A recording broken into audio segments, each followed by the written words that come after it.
this sounds like us, baby. What if my spouse thrives on being quiet, having quiet time, where the other spouse really needs conversation? So you've got one person. Wow. Did you send this in? I did. One person. I'm cheating. Right. I want What to if, get mine out. What if? Okay, so that's fine. I don't mind. Any So way I can. that's why I asked him, did he submit it, because it was anonymous, and I'm So, like, wait a so minute. you're the quiet I'm the person. quiet person. I'm the person that's a communicator. So, sometimes when we are in a space, Terry wants to just be quiet. Like when she comes home from work, she doesn't want to communicate much at all. I only need about 5 or 10 minutes to talk, and then she can go about her business. She don't even want to do that. She just wants to say, "Hey, babe," and go.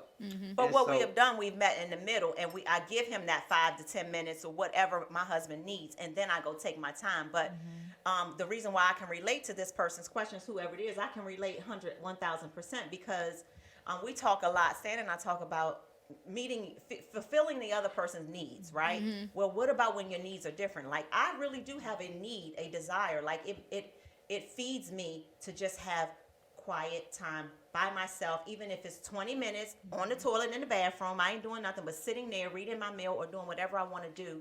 But I need it, like no less than he actually needs, and he gets fed by conversation and engagement. That's So how then he how gets do you- fed. I don't. Okay, I get so let's fed by ask the the experts. opposite. How do you So handle you're the that for the introvert people and you're the extrovert. for the people who have this? When it issue? comes to that, That yes. particular situation, Right. I would say understanding is necessary and patience is necessary. And then you already said you have to meet in the middle. So if you're willing to listen for those few minutes, then you separate and then you come back later and connect. Right. But you have to be okay with whatever you come up with.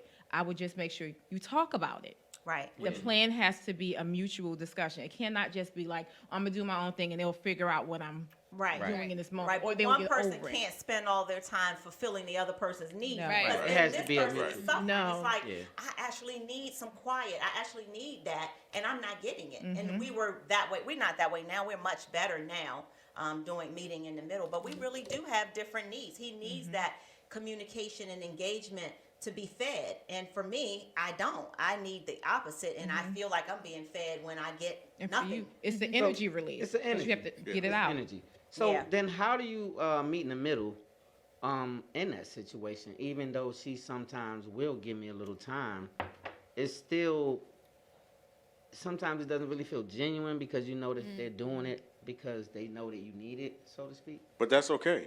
Like, what's wrong with that, doing it because they need it? So I want to go back to how you described each other. That Yeah. means you spend time with each other, you know each other, and Yeah. then you're both consciously, intentionally making the sacrifice to say, when you come home, I know you need 5 minutes. So I'm gonna let you do what you gotta do, and then I'll be ready for you. And I'm not taking it personal that you can't give me what I need right now because I know it's coming. Right. Right. That's fair. That's a really Yeah. good meet in the Super fair. middle.